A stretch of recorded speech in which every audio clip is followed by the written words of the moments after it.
Quigley for participating in the Connecting You series. I'm really delighted to welcome you to what is designed to inspire. I'm conscious that with the coronavirus and the massive changes to society and to the legal system, that we are more physically disconnected than we ever have been. And so we were hoping to channel some of the great events that you participate in by a video recording to share the great depth of insight and wisdom and inspiration that you so often contribute to our community. So perhaps I can start off by asking you about how the VCAT is going with the challenges and the initiatives that I know you have been run off your feet implementing. Thanks, Kathryn, and thanks for the opportunity to talk to you in these, what I know is the most overused phrase, challenging times. But that's so true. That's true.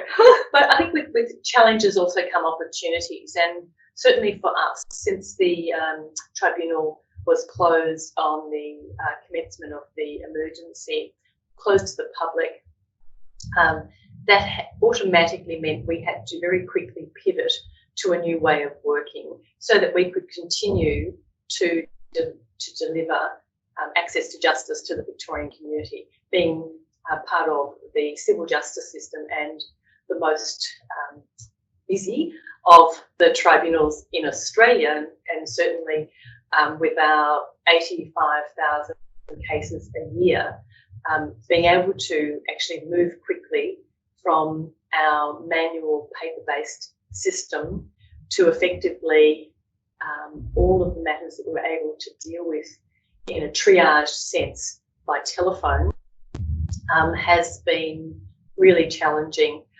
for us, because we're very technology light, and I would very much like us to be technology heavy, and no doubt one of the opportunities that has come out of the current environment has been that where we are able, and with some investment, to move to a more digital world is something that we've certainly embraced, but we've got a long way to go. So it's been challenging in the sense that predominantly we have done work by telephone conferencing, work on the papers. We've transitioned people to work from home. That's still a way to go in terms of how well and efficient that it might be done in the future, but being able to keep the tribunal running, and over the last 10 weeks we've listed over 7,000 matters, which is, I think, nothing short of miraculous. I have to say that as a litigator, I have been really inspired by how the tribunal and the courts have responded to the crisis. You know, as a partner of a law firm and as an employer, I felt a huge burden to keep people in their jobs and to keep people at full employment and to keep the work coming in. And such an important part of our society is the justice system. And so I'm so heartened that, yes, there's been challenges, to use that word again, but we've kept going, 7,000 matters listed, and we're improving every day. So you've mentioned that there's been telephone hearings. What are we seeing in the coming weeks? Well, one of the issues for us being a paper-based, manual-based systems way we operated was that, and we've certainly had on our agenda a digital transformation strategy.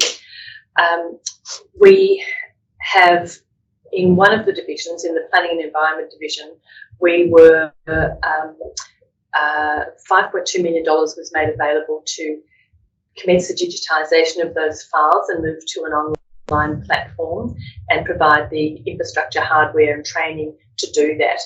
That's the first step in moving to digitisation throughout the tribunal. But in the meantime, that's a project which we have a very tight timeline to deliver, 12 weeks. Wow. I know, quite incredible. I thought you were going to say 12 months. I wish. much more reasonable period. Well, it's really the first step for us to move into that platform on an ongoing basis. But for us, adoption of online platforms such as Teams, Zoom, WebEx, and we've also trialled another platform called Our Mediation, which you may be familiar with, has been used in the federal court.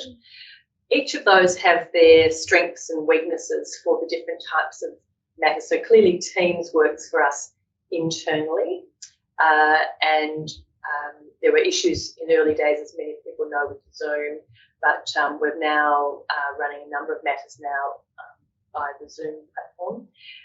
WebEx to a lesser extent, and with iMediation, because it has some other characteristics and abilities, that has been particularly good for compulsory conferences and mediations, because you can put people in other rooms and upload and download documents and the like, which is a facility that isn't always needed for a simple hearing that perhaps one of those other platforms might work.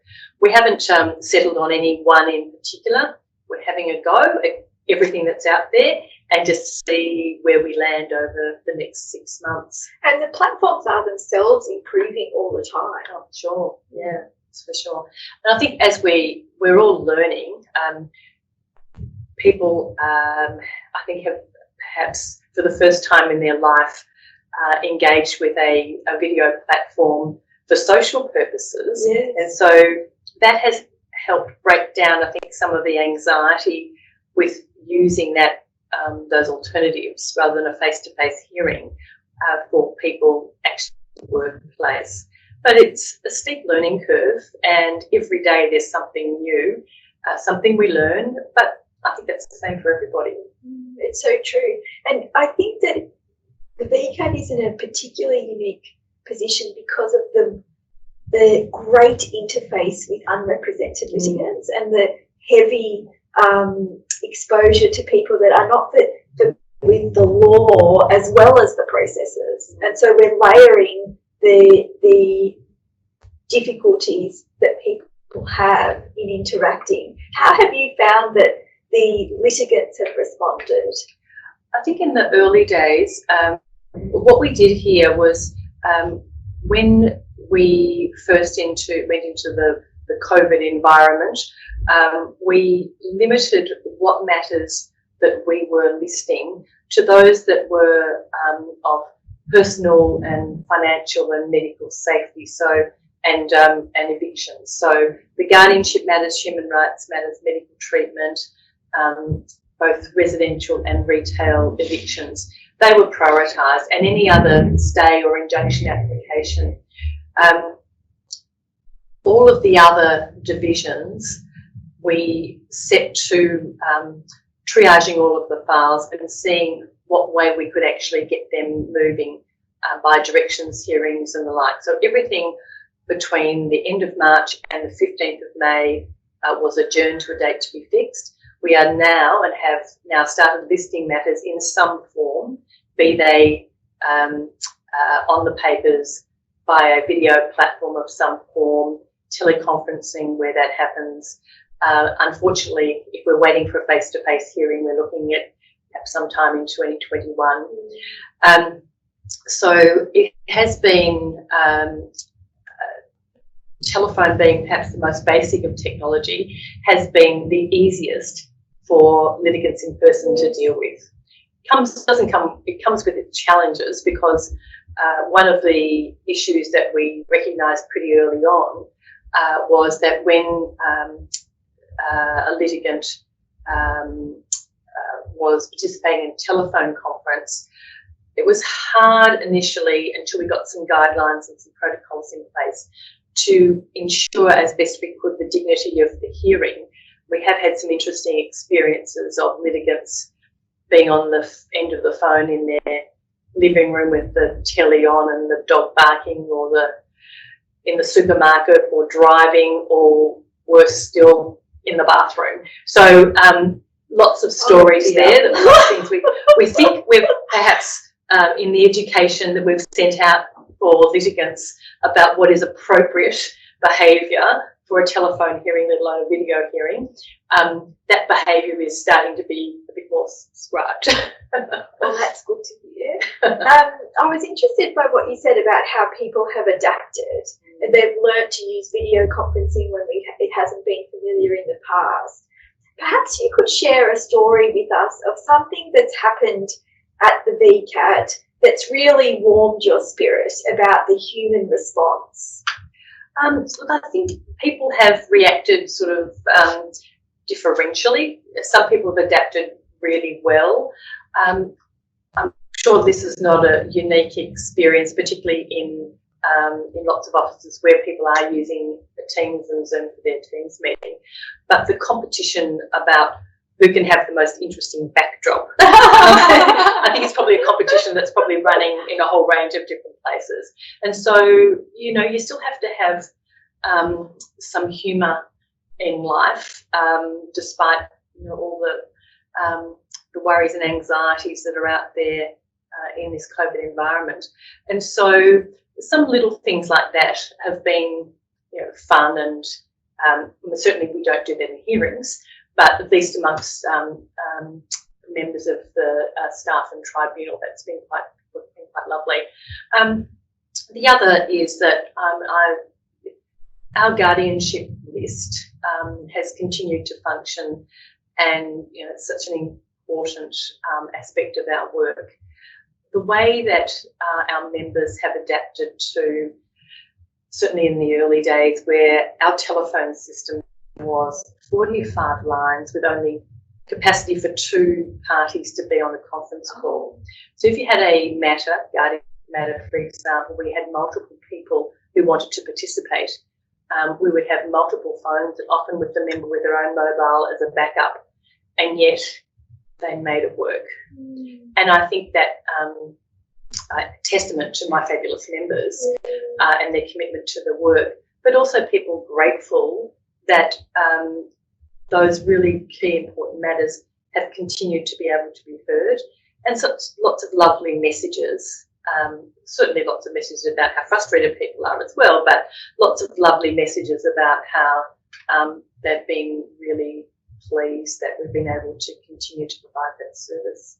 It's one of the things that I've observed in a different way, but there's been, I think, a preparedness to let a little bit of the professional facade down and let each other into our lives, even where there's not that deep relationship. I was speaking with an employee of a client who I had not spoken with before, and he was, we were talking about an issue and he was explaining a complex spreadsheet to me, and his kids came in on the call, and you could see that he was mortified, like, where is his spouse? Why are the children on the call? And it was actually, don't worry, you're helping us out. We can keep going, it's fine. Not the end of the world. And then his spouse comes in looking very harried that how did the kids make it into the conference? But it's fine. And so that empathy, that we're all in this together, and everyone's got their challenges, everyone's got kids at home, or parents they're looking after, or whatever the different challenges are, we're in this together, and I've been very warmed by that. I think we've been very large, much more forgiving, because so true. It's very hard to be incredibly sort of prim and dignified all of the time when something like the dog or the cat, or I was in a meeting one day with one of our staff members, and he was speaking to us, and somebody knocked on the window who had wanted to take some basil or some rosemary from his front garden. So he went from this really key important meeting to, excuse me, yeah, sure, take as much as you like. So those little domestic insights. Yes. And I think what's also been really interesting is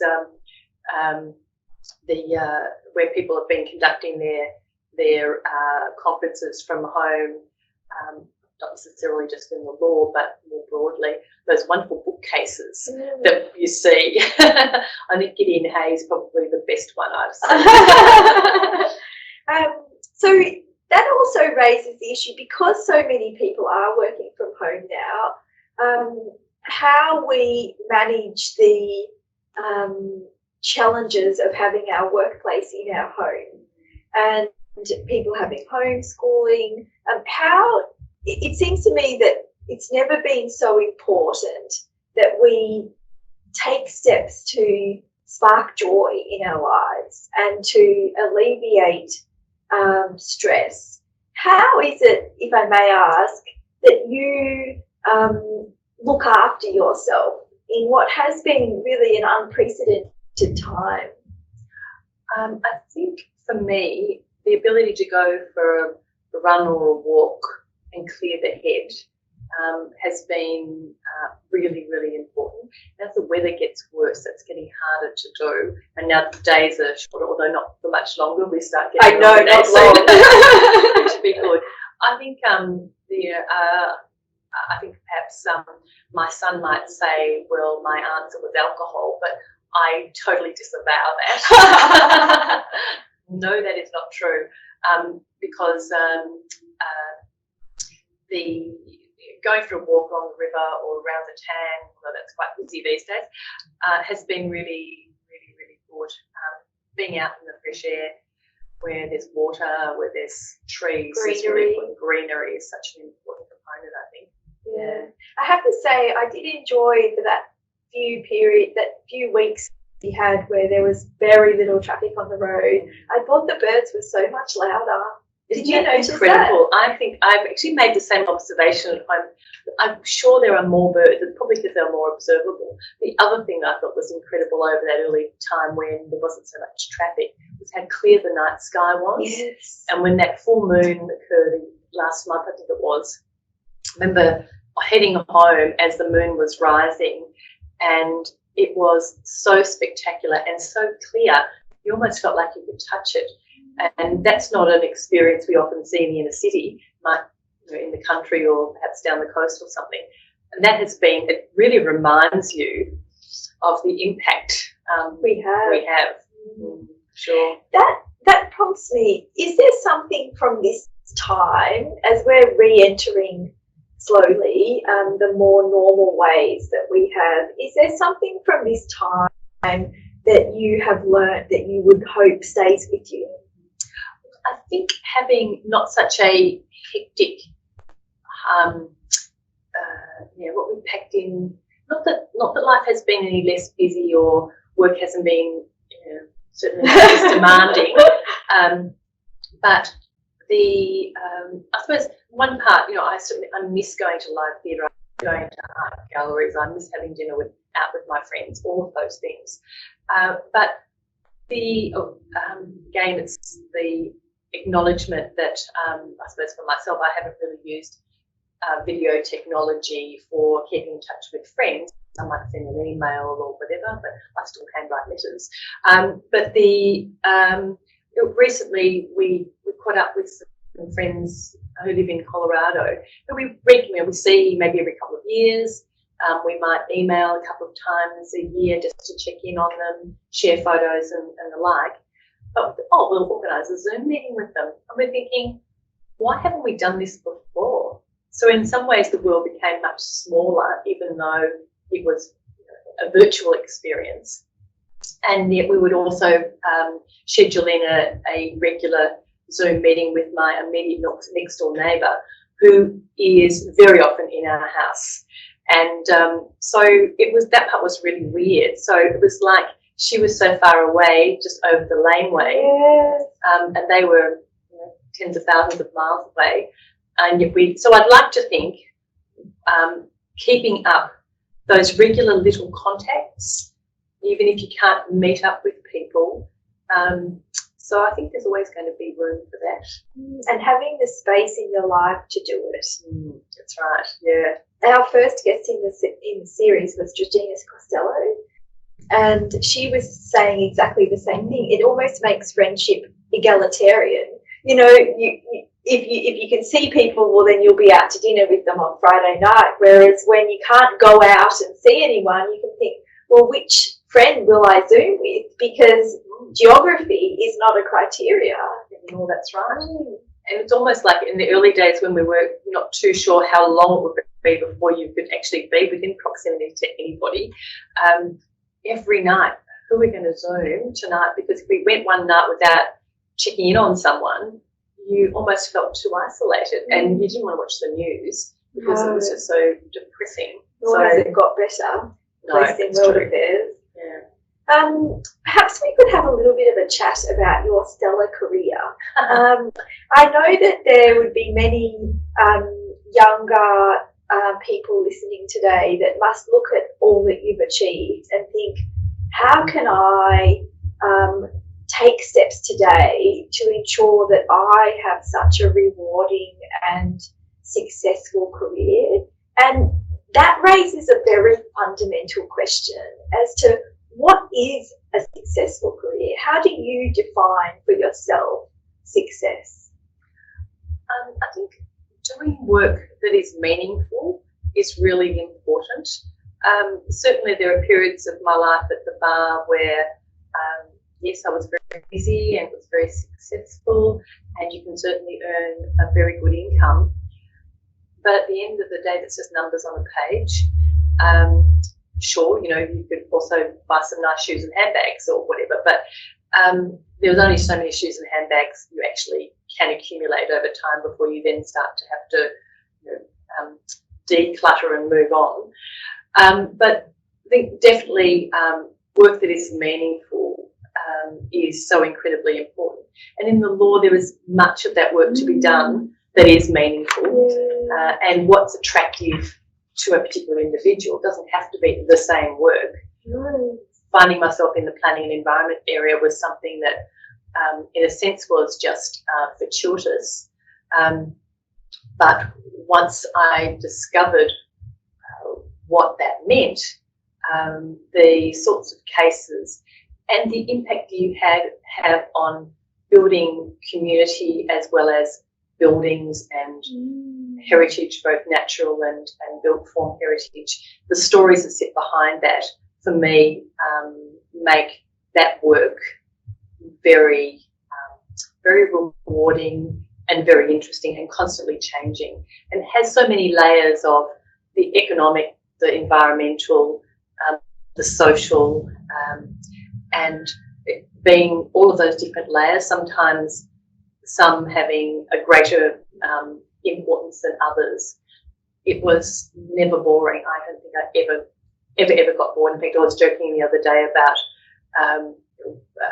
preparing my son was referring to some preparation of some cross-examination in relation to a wind farm project, and I started to reflect on the incredible range and diversity of types of matters that came across my desk in 30 years. It's pretty extraordinary.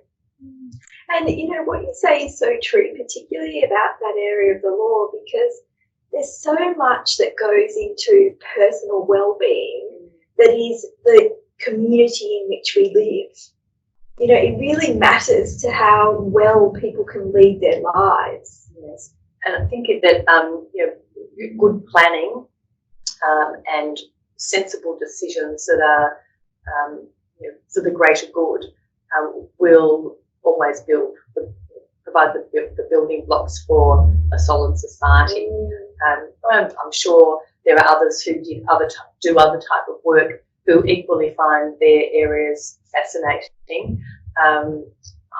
For me, there was certainly I probably wasn't that interested in analysis of traffic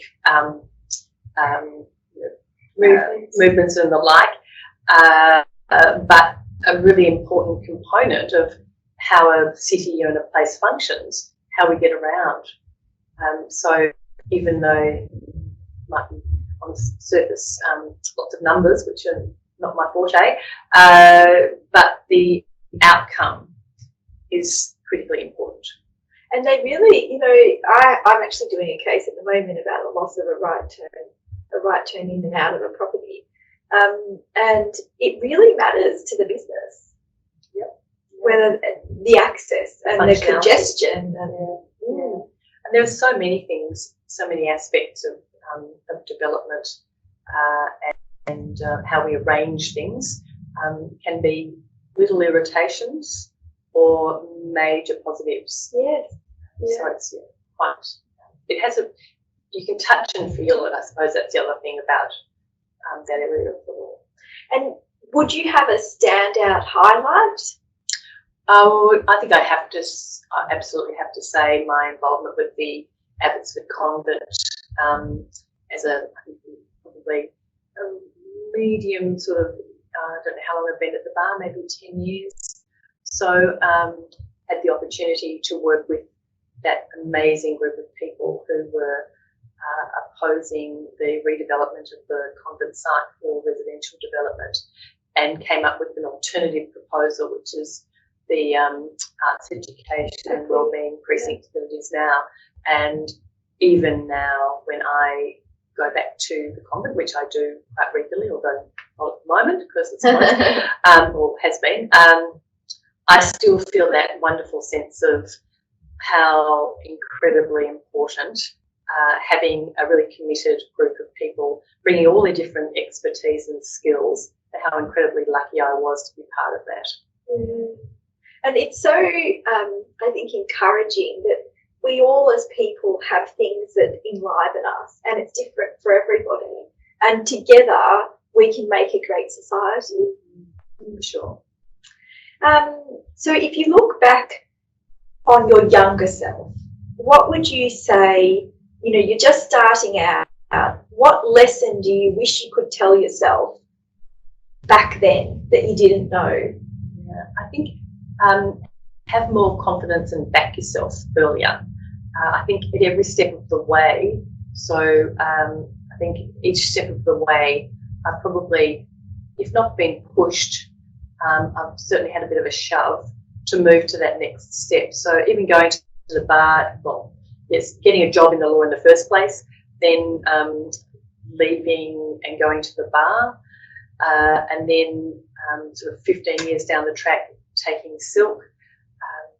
Each of those decisions, not planned, they were opportunities that presented, and I sort of had the view, well, I'll give it a go, see what happens, what's the worst that can happen.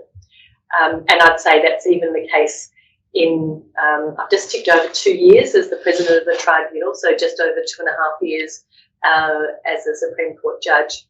And I have to say it was the same decision-making process 2.5 years ago. Yeah. And what do you look forward to? What do I look forward to? That's interesting. For me, personally, I would really like to see, from a professional point of view, the tribunal go from strength to strength. We have fabulous people here, really hardworking and dedicated people, and what we produce with what resources we have is nothing short of miraculous. To be able to deliver better infrastructure for us here is an absolute commitment of mine over the next 3 years. We need to move out of this building, so move into premises which are much more fit for purpose and also designed to make working life more collaborative and happier, I think, because architecture has a lot to do with that. So there, from a professional point of view, clearly there are challenges all the time with different cases that come your way, and I don't mind, which ones they sort of throw at me. From a personal point of view, to stay fit and healthy and to stay grounded is really important. I've enough friends and family around me who make sure of that, so I'm not too worried about meeting that aspiration.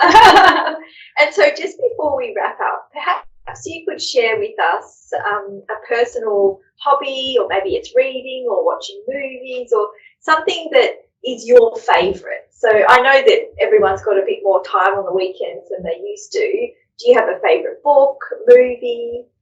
I think I've always been an avid reader, but I think I've just recently read the Julia Baird book, Phosphorescence. Oh, have you? It's on my list. Oh, absolutely. It is a book for the time. Really? I read it over a weekend, wet weekend, and from the moment you start reading it, she writes so beautifully. She is so educated and has such beautiful references.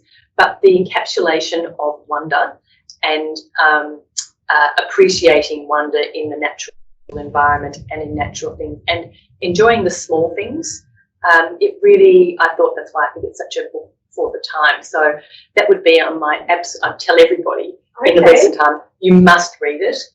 It is just a fact, and in it there are some tips for life as well.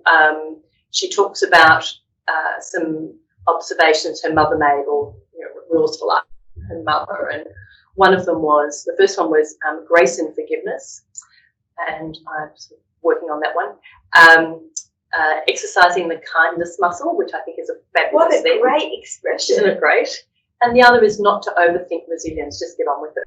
Yeah. And I just think encapsulating those 3 rules about life, I came away from that book, apart from the issue of wonder, those rules about life I thought were very illuminating. Well, I'll be sure to read that. I had a similar experience, but with a novel where the crawdads sing. Oh, I've just read that too. Isn't it a magnificent celebration of nature? Oh, absolutely. Just beautiful. Yeah, I was one of those who've been sitting beside the bed for a few months, and you're right, a little bit of time to read. And I read those 2 in reasonably quick succession. Well, you had a good run there. I did. Well, thank you very, very much for your time. I'm conscious you've got an enormous burden on you, and I really appreciate that you would invest in all of us by sharing your views, your ideas, your hopes for the future. So thank you. Thank you so much, Kathryn. It's been a pleasure. My pleasure.